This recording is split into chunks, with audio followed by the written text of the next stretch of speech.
السلام عليكم ورحمة الله وبركاته. قبل بداية الفيديو لايك واشتراك، ومثل ما تشوفون عنوان الفيديو، أخيرا حققت حلمي وأخذت سيارة من فلوس اليوتيوب. والسيارة ما شاء الله تبارك الله جديدة، السيارة أصفار هونداي i10 موديل 2023. اعذرونا من صوت الهواء مزعج، والله يبارك فيكم. ما شاء الله تبارك الرحمن، ما شاء الله، منافس الفورد فيجو تبارك الرحمن. نعطيكم معلومات عن السيارة. طبعا ستاندر سوح اسوح شيء، ما شاء الله تبارك الله، ما شاء الله ما شاء الله تبارك الرحمن. السيارة من الداخل طبعا عجبني مكيفها جدا بارد، واضح ان شكلها مدنسو، ما شاء الله تبارك الرحمن. تحكم كهرب بالكامل، وتحكم المرايات بالكهرب اللي هو وزنية المرايات، واقفال النوافذ عن الركاب موجود بعد. طبعا فيها اوامر صوتية ورفع صوت المسجل، لكن ما في مثبت سرعة. ما شاء الله تبارك الرحمن. السيارة ماشية الحين 1700 كيلو، ما شاء الله تبارك الرحمن، الله يبارك، ما شاء الله. مكيف خلفي.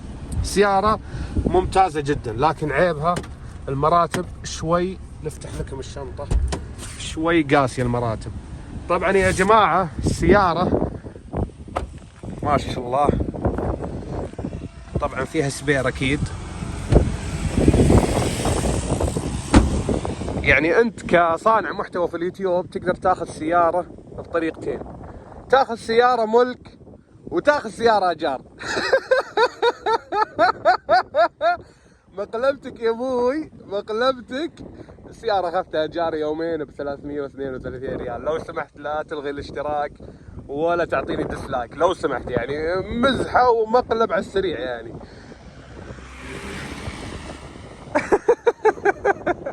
والله يا جماعة يعني بالله عليكم، يعني سيارة حساسات خلفية 2.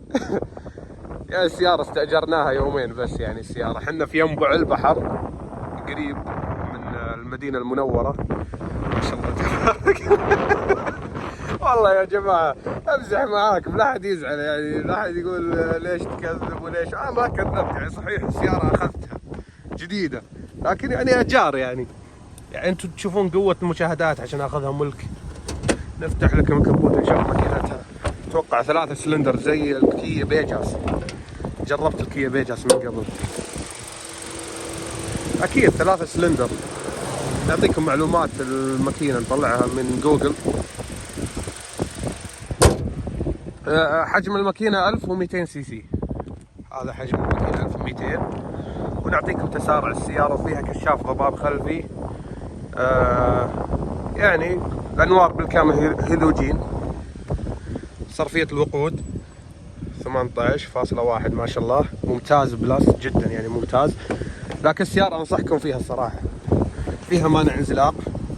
طبعا مانع انزلاق فصلة واحدة مو الفصلة الكاملة. ما شاء الله مكيفها جدا بارد يا جماعة، ممتاز جدا ما شاء الله. نعطيكم تسارع السيارة الحين من 0 إلى نهاية الشارع، يعني ما ندري كم توصل، لكن كعزم أكيد مو أفضل من الفورد فيجو. نعطيكم معلومات عن أحسنتها وحجم الماكينة.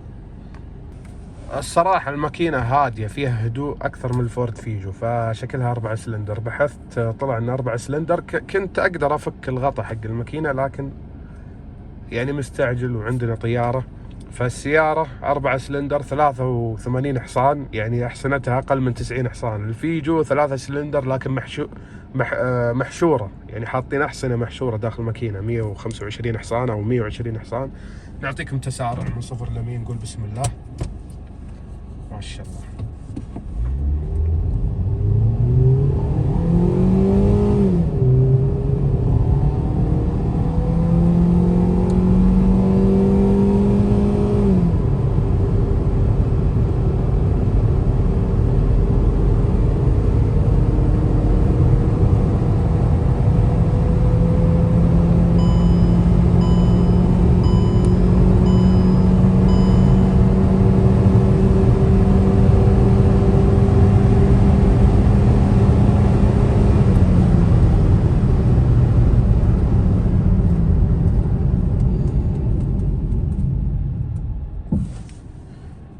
ما شاء الله تبارك الله. السيارة يعني مو بمستوى الفيجو كتسارع، لكن صراحة هي بمستوى الفيجو كحجم، يعني أجواء السيارة أنها صغيرة تنفع حق مدينة، ما تنفع الخطوط. يعني السيارة أصغر من الإكسنت.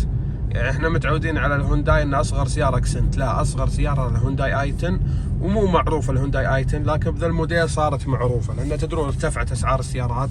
ونقول لكم الحين كم سعر السيارة، طلع معلومات عن اسعارها ما شاء الله تبارك الله.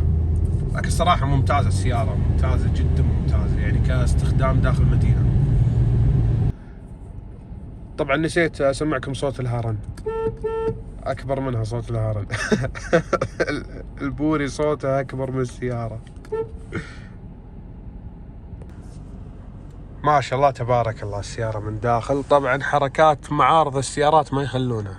شفت يمكن فوق 10 اعلانات، كل واحد مو كاتب السعر، عناد يعني. اكتب السعر يا اخي، يقول لك السعر يتغير. طيب يتغير، اكتب السعر حق اليوم وبعدين غيره بعد اسبوع، مالك عذر يا اخي. لازم ندق عليك تزعجنا ونزعجك عشان تعلمنا السعر. المهم انك كتبت في جوجل سعر هونداي اي 10 في السعودية 2024، طلع سعرها يعني قريب 50,000 49,000 حولها يعني. فهذا سعر السيارة. تدرون يعني اسعار السيارات في ارتفاع، بالذات يعني السيارات الصغيرة، بسبب ارتفاع البنزين، بسبب قيادة المرأة، يعني صار التوجه للسيارات الصغيرة دائما، فالاسعار ارتفعت فوق. فهذا سعر السيارة اللي مناسبة يعني للجامعة، للمدرسة، داخل المدينة. سيارة حلوة الصراحة يعني. فالمفروض اني ما افصل بسبب يعني انزعجت منهم اصحاب معارض السيارات في المواقع. يعني ليش ما تكتب السعر؟ انتوا الحين تفصلون علي ليش اني قلت اني اخذت السيارة بس طلعت مو ملك، طلعت اجار. امزح معاكم يا جماعة، لا احد يفصل. ادري ان في بعضكم زعل، لكن يا اخي مقلب سريع يعني الصراحة. لكن السيارة حلوة الصراحة يعني. وصحيح اني اخذتها بفلوس اليوتيوب، لكن ايجار. يعني تجيني فلوس من اليوتيوب صح، اخذتها ايجار. ما وصلت مرحلة اني اشتريها واسجلها ملك باسمي يعني من فلوس اليوتيوب. لا، فلوس اليوتيوب اذا كانت المشاهدات عالية بتجيك فلوس كثير، مشاهدات قليلة بيجيك قسط سيارة يعني. فالله المستعان، الله يغنينا ويغنيكم. السيارة الصراحة يعني أنصحكم فيها إذا أنت تبيها للمدينة، غير المدينة ما أنصحك الصراحة. طبعا صور لكم باقي الأمور. عندكم تشغيل السكن، الأنوار، عندك كشاف الضباب الخلفي، عندك العالي. طبعا هذا كشاف الضباب الخلفي بذا الشكل. يعني الله يرحم والديكم اللي يشوف ذي اللمبة تشتغل والدنيا مو ضباب يطفيها، في ناس تمشي وتزعجك في الليل يعني. وايش بعد من الامور الحلوه؟ في تايب سي، مدخل تايب سي، مدخل يو اس بي، مدخل 12 فولت. لازم نتوجه على السيارات الجديده، التشليح والصناعيات متعبه ومكلفه بعد يعني. تاخذ سياره مهلوكه يعني محتوى اللي يصورون سيارات جديده والله محتواهم مو مكلف. يمسك السياره ويفصل والديها، فيها جلنت، فيها جير، فيها ماكينه، وينزل المقطع. ما في خسارة يعني، عكس اللي تروح تشتري قطع وتشتري من التشليح وتشتري وتجدد وتفك وتسوي. في عندكم تحكم كامل، بس اللي يرفع الضغط انه مو اوتو حق السايق. الفيجو يعني صح انه بس 2 ورا هندل، لكن في اوتو، هذا الحلو في الفيجو. ايش بعد؟ فيها مسجل، فيها يعني السيارة الصراحة يعني انا كواحد وزنه 130 وطوله 179 مناسبة جدا. يعني راح تكون مناسبة لواحد طوله أقل مني ووزنه أقل مني. يعني أنا صراحة مرتاح، واحد وزنه 130 وطوله 180، مرتاح الصراحة. في طفاية حريق، مكانها حلو الصراحة. يعني السيارة أنصحكم فيها، أصورها لكم آخر مرة تصوير كامل من برا عشان تشوفون السيارة. واللي يبي يشتريها الصراحة لمدة يومين استخدامها جدا جميل، وعزلها حلو يعني مقارنة في سعرها.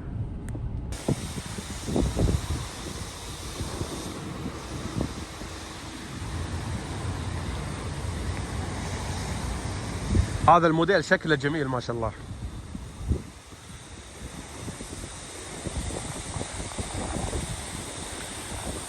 سيارة جميلة الصراحة، داخل المدينة استخدامها جدا جميل. وإن شاء الله هذا بداية حلوة للسيارات اللي أصورها. الجديدة، يعني نتوجه على الجديد. كشاف الضباب شغال بس عشان التصوير. ما شاء الله تبارك الله. طلاب المدارس انصحكم فيها، مناسبة جدا ما شاء الله.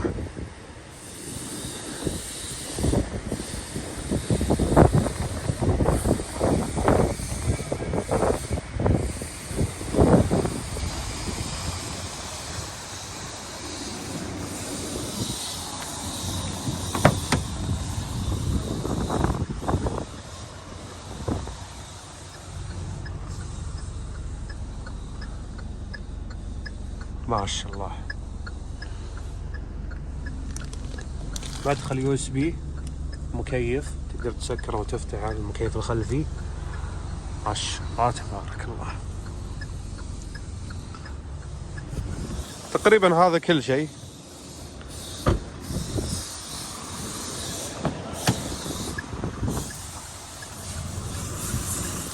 بس في تعليق واحد على السيارات اللي بذا الحجم، خلاص يا اخي حطوا تكاية، تكفون يعني.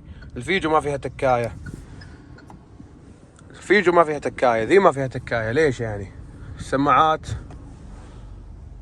للأربع بيبان ما شاء الله، يعني فيها أرباق بس جانبي، ما فيها أرباق جانبي، فيها أرباق يمين يسار بس، يعني جهة الراكب والسائق.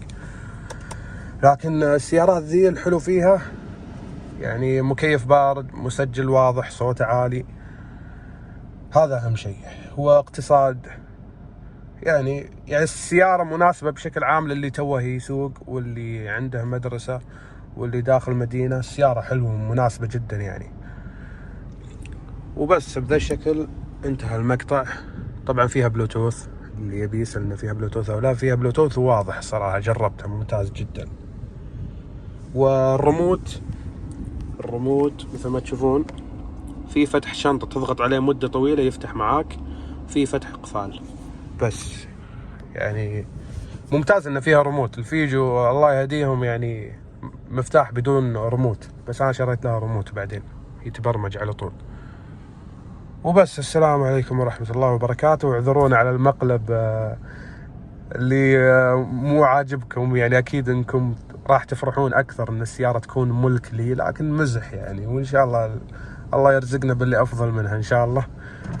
لان السيارات ذي يعني اللي يبي يشتغل في برامج التوصيل ما يقبلونها، تعتبر صغيرة.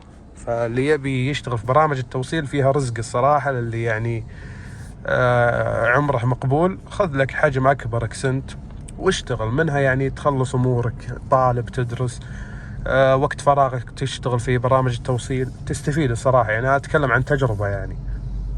فاللي عنده فلوس أكثر أنصحه ياخذ أكبر عشان يقدر يشتغل. وصح إنه حرام بعض الأحيان تشتري سيارة جديدة ويخربونها عليك بعض العوائل اللي الله يهديهم أطفالهم يوسخون السيارة ومعاهم أكل ويخيسون السيارة.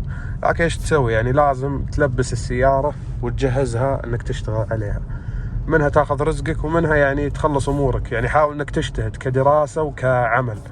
والله يرزق الجميع ويوفق الجميع. السلام عليكم.